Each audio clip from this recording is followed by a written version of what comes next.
అనుదిన నిత్యజీవపు మాటలు. దేవుని నామానికి మహిమ కలుగునుగాక. దేవుని వాక్యాన్ని చదువుకుందాము.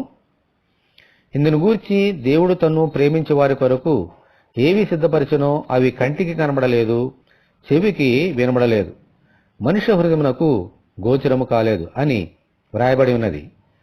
కొరింథీయులకు రాసిన మొదటి పత్రిక 2వ అధ్యాయము 9వ వచనం. తల్లిదండ్రులు పిల్లల భవిష్యత్తు కోసము ఎంతో కష్టపడి ఎన్నెన్నో సమకూర్చి ఉంచుతారు. పిల్లలకు ఆ సంగతి తెలియదు. శరీర సంబంధమైన తల్లిదండ్రులే ఇలా చేస్తే పరలోకమందున్న మన తండ్రి ఆయన బిడ్డల కోసము ఇంకెంతగా శ్రేష్టమైనవి సమకూరుస్తారు. దేవునికి స్తోత్రము, హల్లెలూయా. తప్పుపోయిన కుమారుడు తండ్రి ప్రేమను ఎరుగక దూరముగా వెళ్ళిపోయాడు. తిరిగి వచ్చి చూసిన తరువాత అర్థమైంది తండ్రిలో ఎంత ప్రేమ దాగి ఉందో. పెద్ద కుమారుడు కూడా ఈ సంగతి ఎరుగక తండ్రి ఇంటిలోనికి వెళ్ళడానికి ఇష్టపడలేదు. అయితే తండ్రి వచ్చి నావన్నీ నీవే అని చెప్పినప్పుడు అర్థం చేసుకున్నాడు తండ్రి తన కోసము ఏమి దాచిపెట్టాడో.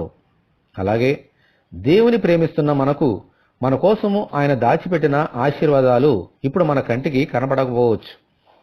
ఆయన సమయం వచ్చినప్పుడు మనము చూసి అర్థము చేసుకోగలుగుతాము. అంతవరకు పరమ తండ్రి మీద విశ్వాసము, ప్రేమ, నిరీక్షణతో ఈ జీవితాన్ని మనము కొనసాగించుదాము.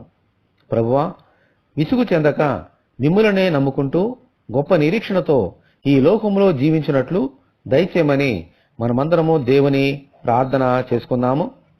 ప్రభువా, మా కొరకు మీరు ఏమి దాచిపెట్టినారో అవి ఇప్పుడు మా కంటికి కనబడడం లేదు, మా హృదయమునకు గోచరము కావడం లేదు.